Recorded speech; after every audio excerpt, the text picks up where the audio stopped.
Welcome to Creative Spaces Podcast with Guy Zwick, Chief Creative Officer of Highway 85 Creative. In each episode, we will discuss creative ways to define your space and build your brand. So welcome to another edition of the Creative Spaces Podcast. I'm sat across the table from Guy Zwick, the Chief Creator himself.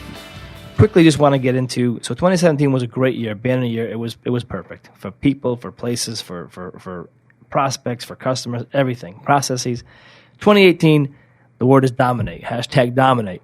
Do you want to talk about that a little bit, or should I just get into some of those questions I have for you?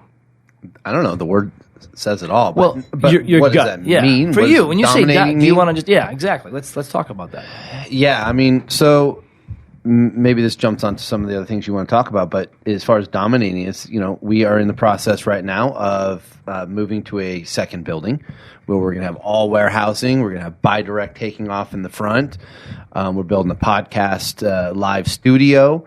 And so we're going to be spreading some love for other companies here in the Valley in all kinds of different ways with our graphic services and this podcast studio. So we're really pumped for that new space, let alone we're going to just kick rear end on our warehousing logistical services, make some huge improvements there, and really get the barcoding and the new software and the systems that we've been implementing and working on just completed. And then this facility is now going back to being an official, complete wonderland of production. It is the fun factory, and we're going to be adding more equipment. We're going to get the metal shop fully in house. It's out, half in. Get the spray booth area going again. We're going to give all the boys and the gals, the team, the space that they needed, and we're just looking to dominate. And in the sense of we're going to be able to work on more projects. Bigger projects. We're going to be able to do a better job with the smaller projects that we have. We're going to be able to move them in here, in and out smoother. And we just, Angelina and I are working on all the processes. We've got the leadership team all in place and in training and work. I mean, yeah, we're ready to dominate. All right. Yeah. And this new goal of 10xing and really growing this company, its capabilities is at a whole new level, and it's taking off. Like the engine's just fired, and it's on its way to the moon first, and then we'll get to Mars eventually. And so that's where we're at. We've talked about it in some of these other ones, and the thesis of people not diving deep enough in what we're saying, flip your thinking and planning better and appreciating trade shows for what you really can achieve. There's just a lot of complacency, and it just like I had, I don't know, maybe 4 or 5 meetings this week, and a couple of them up here, and people leave, and I say the same thing to Angelina every time. It's just like I'm proving my thesis over and over and over that people in general aren't digging in deep enough, putting enough energy in the right ways to get the ROI that they should be getting. Right, let's stop there for a second. The ROI, but that's it. But period. see, last episode we did was the poster child of companies that do it right, Nexus 21. This is true. Now, Yes. but your thesis, your theory, what's happening is a lot of companies don't do it right at all. And you're taking a page out of your own book as you guys look to exhibit, as Highway 85 looks to exhibit at Exhibitor Live. You're doing all the things you're asking your customers to do. Yes. Why are we going? What are we doing? Let's amplify our presence there. Let's knock out our goals. Let's establish the goals, and let's meet the goals and beat the goals. So it's a nice little segue into the amp part. Yeah, so we're going to go do it. We're going to go do it right. We have measurable goals. We have it all set, and we are going to give. We're going to be giving at this show. That's our theme. Is we're going to be giving tools just out.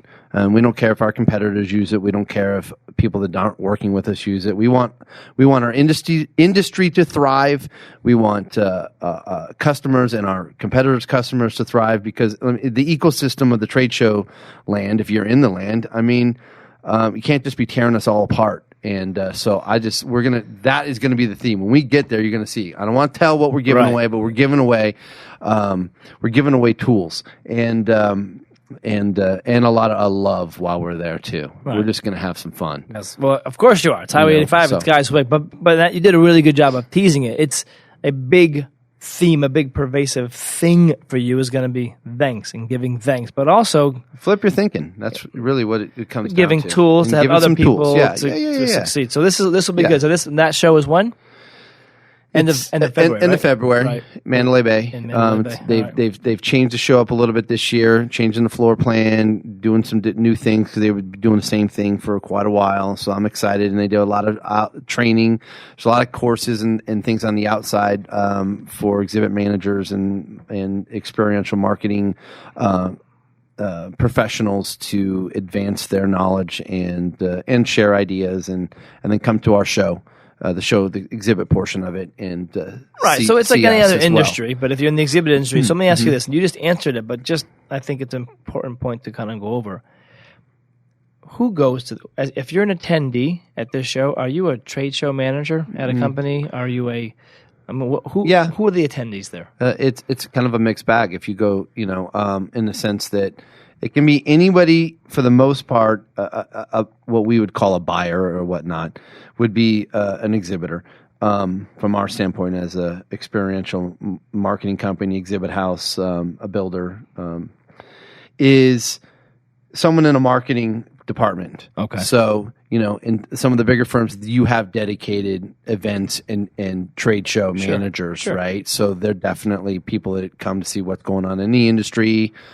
Right. What's I'm new? Meet with my exhibit house. I'm going to meet with my graphic people. I'm going to meet with these, logistical companies, the trucking companies, or maybe I'm looking for new vendors, and I'm going to use this show to go see stuff, or so there's and everything in between. So if you're doing promotion events, you might have a tag there. You might just be a marketing manager. You might be a VP of marketing. Right. In some cases, you might be the owner of the company because you're small to mid-size, and you've got a huge investment in going to trade shows. And you need to get a clue, so you come here. So it's okay. Education. A whole half of it's educational, and the other half is, just seeing what's new, touching what's in the industry and being a part of it. Highway 85 is going to bring the noise in terms of your exhibit, and bring some energy and bring some thanks and bring some love.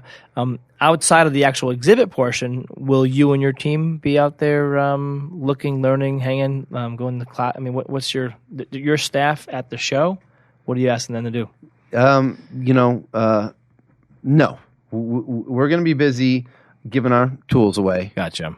Giving love to the industry, celebrating a little bit, and then just trying to inspire as many people as we can while we're there. But no one's going to any courses or any of that. We know of people we've met with, and they're going and are doing the courses, and getting their certifications and different things. So we'll be scheduling meetings and seeing people, having coffee, having people to the booth, podcasting some. But no, we're there to more serve everyone that's there than in anything. Right. Exactly. If I'm a trade show manager of some tech company, right? I want to go there and learn what's new. What's here that's going to make my life easier, make me do my job better. And you're there, Highway 85, and other vendors, but specifically us, Highway 85, are there to help enlighten some people as to the better ways you can build that mousetrap, which is going to be exciting. Again, you did a good job of the tease because I've seen behind the curtain a little bit. It's going to be fun. It is. I'm going to be happy to be a part of it. All right. So that's a good little wrap-up. We talked about 2018, right? We talked about your success criteria in past shows, and we talked about how you're going to use that same success criteria paradigm to sort of filter what you're going to do for Exhibitor Live. So it's a good segue. Anything else you want to add for 2018 for Exhibitor Live? You know what we haven't talked about? What? You are really big, and we talked about this a little bit before, but I think we should revisit it just a little bit. Because I see this huge whiteboard over here, and you have a very new, a very clean organizational process. The big giant board, a Kanban board. The building of this self-managing company is what I like to call it, trying to build a self-managing company and making that step up to having all these departments and all these processes and then refining those processes. And so what you see up at the board right now is, we've got sales, estimating, design broken up. We got accounting. We've got graphic production and buy direct. We've got the warehouse, the installation and dismantle, production, marketing, the project coordinators, and then we have all the internal HR, building, and IT. And you see sticky notes galore, and it's macro and micro things that we are trying to achieve. And instead of working in vacuums, we wanted to have this open for the whole team. And we have an in-process where we take those little stickers of something as simple as, what do we got up here? We just have for marketing, there's some NBAA follow-up. It's we're out looking for a new designer. So these are estimating bottleneck. We want to do a whole strategic circle around that and define what we need to do there. To something micro, as in accounting has just got simply merry introduction to our new bookkeeper and do we want an American Express credit card? Right, I mean, but everything for the team, so it's a whole process. It's so macro. It's a huge process. And any other entrepreneurs that have either gone through this or going through this, just know that it is never ending. Right. That you start to build a process and a system, and then you add a few people and my business has transformed so many times since day one, of a more boutique agency feel with a little showroom to no production to no warehousing to some production, and production goes away, and then really going into the production side, and graphics is always there. Now it's grown, and it molds, it shapes. We've had a whole bunch of graphic designers and web designers here at one point, and we don't ever touch a website now. You mold and you go along with your clients, and it's this organic-y. But you have a framework thing. now. But we're at another level. We're doing enough volume to sustain higher level, Right, but see, activities. Just let me just say, and this is what's important for the guy who's not on the inside like yourself is. It's one thing to say that you're set up for growth. There's another thing to actually have a person come in and see, okay, your people are aligned. There isn't a vacuum. You have the meetings. You have a whiteboard where there's a lot of accountability on everything that has to get done, and you're not just winging it anymore. And so like we talked about before, the difference between mom and pop and efficient boutique is the processes and how you can scale. And so if you have a small business that has 2 shows a year, you can help them. Likewise, if you have a huge company that has to do a 15 different city circuit, you can handle them too because you have the people and the processes lined up. It took you a while to get there. But let me speak to that. If there's one thing that's been a hard lesson in the last couple of years with this rise in growth, is been mindset. Mm-hmm. How do you mean? And that is when things are getting further and further away from you as the entrepreneur, and everything revolves around you, and now it's not all revolving around you. Shocking, right? Yeah, right? No. Is that you got to entrust a lot into managers, into key people. What I reference now as our leadership team, but it's those people in those key places have to have the right mindset. Okay. More so, they can be the best doers. They can be the hardest. I'll give the hardest worker for you. They could just live here and breathe Highway 85. If they don't have what I'm calling the right mindset, you can't take this. You can't take yourself to the next level, and that's what I'm learning. See, this is interesting. Is it to me? What I'm hearing is it's almost mindset over skill set. You have to have the right skills, but mindset's going to take skills. You can learn skills. Skills are a commodity, right? Anyone can learn a skill, right? You know what I mean? Not everyone can learn a mindset. That's interesting. I had a long discussion with who I think has one of the biggest potentials in here. This young gal here, and I'm not going to. Well, I won't even say it. That's fine. I'll just leave it at that. But we spent 2 hours for her 2018 goals, right? And I'm so high on her. And this is what I was telling her. She's She's not one of the leadership people, but what I'm explaining to her Right. so that she can reach her goals was it's mindset. And so maybe I should just give you a small example. Okay. So she's got a very large project going through a graphic department. Right. Okay.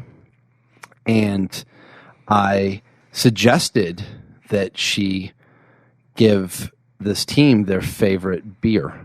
Like pick them up their favorite beer. Right. And, not to drink here at work, but their fake microbrew. Right. And just say, this is for you guys. I know you're working hard. And she said it was a great idea, but the backside of her mind was, and she had this conversation, she shared it with me, with her significant other boyfriend. Right. That was kind of like, well, I mean, shouldn't they be saying thank you to me? I mean, I just brought them a $20,000 project and they have all this work to do. And yeah, they're working hard, but I'm working hard. It's a default. She's just young. She just thinks that, even though she got that the other one was good. Right. But guess what? No one was saying thank you to her. And I think it's a mindset thing right there, right? Because ultimately, she has all these goals, and I'm not sharing her goals, but all these goals she wants to achieve. And she can't have that mindset if she wants to achieve the goals that she wants to achieve. She's got to influence people. She's got to have this thankful and built in. It's just got to be built in. I know that they're thankful, even though she knew she was wrong. She couldn't articulate, what her feelings were, and so it's like this is what I tried to explain to her. It is that the skill sets can be learned, as you said, they're a commodity. But understanding how to influence people a little bit and how to. You know what I mean? No, I do. No, but I how to see the bigger picture of everything and not just the small picture at the moment. See the long game. So this is what we talked about. So you said skill sets and inspire people, right. But it's hard. It's easier to teach a skill set than and that's the next level. I got some people in here, and that's why we're putting them in training. We have these conversations. If you're not ready for this, it's a mind shift. It's not like this leadership stuff that we're going and doing. It's not about. Hey, you're going to go learn some new tools and you're going to be able to come in here and apply them. I'm telling you right now, 100% of it is getting your head around, these blinders you have just going boom and you seeing things. And we had one person in that leadership training who walked away with, my attitude has to change. Wow. See, that's and it's victory for you. It's the strongest person we have here. That's awesome. So you imagine the rock of this place and strongest person in this place coming out of that thing going, the mindset I was talking about and going, I've got to change. But see, the beauty thing about, reiterate, the beautiful thing about that is not you telling them and them saying, okay, it's them realizing that on their own. That's what makes this thing powerful. Anyway, so I almost think... Well, the takeaway for the facility, the co-pilot on this talk show, if you will, is making some observations from the person who's just on the outside, not quite as intimate with the stuff as you. Is there's game and then there's real. You're not throwing rhetoric. There's some real stuff. You have the real people, and you're putting resources and effort into helping them do their job better and helping them effectively cater to your clients better. So. I can see you're dominating from a perspective of you want more clients, but you're dominating and wowing those clients, and you're dominating in the people that are doing that stuff for you. So the only way you are going to grow is one really good hire at a time, the way you are. Right? You're growing organically here. Yeah, it's not like you're buying that's on that board too. We're weak at onboarding. Really? Yeah, okay. And we know how important that is. And it's at the goal note 18 for us is to have a really good onboarding process for new people. Okay. So we should, and we'll talk more about now we're just talking. Yeah. I like talking about this stuff. It's organizational stuff. I'm constantly working on this stuff internally. I'm Right. constantly working on myself and this business. And now I've got some others that we're working on this as collective. It's exciting, so I'm pumped for 18. No, but the other thing is, one of your clients might be one of your customers, right? They might have this. They might have 20 or 50 employees. They're probably going through very similar stuff as you in terms of. We talked about it with one of our. Because I do talk to some of my clients about these things, and some of my bigger ones that are already why prepping wouldn't me. you? When you get bigger, here's what you can look. Once you stop listening, you're really not learning anymore. Yeah, right. But anyway, I think that's a good place to stop. The takeaway of great growth in 2017 and really, really good thanks that you give. And 2018 is sort of leveraging that momentum, but being smart about where you're expending your energy.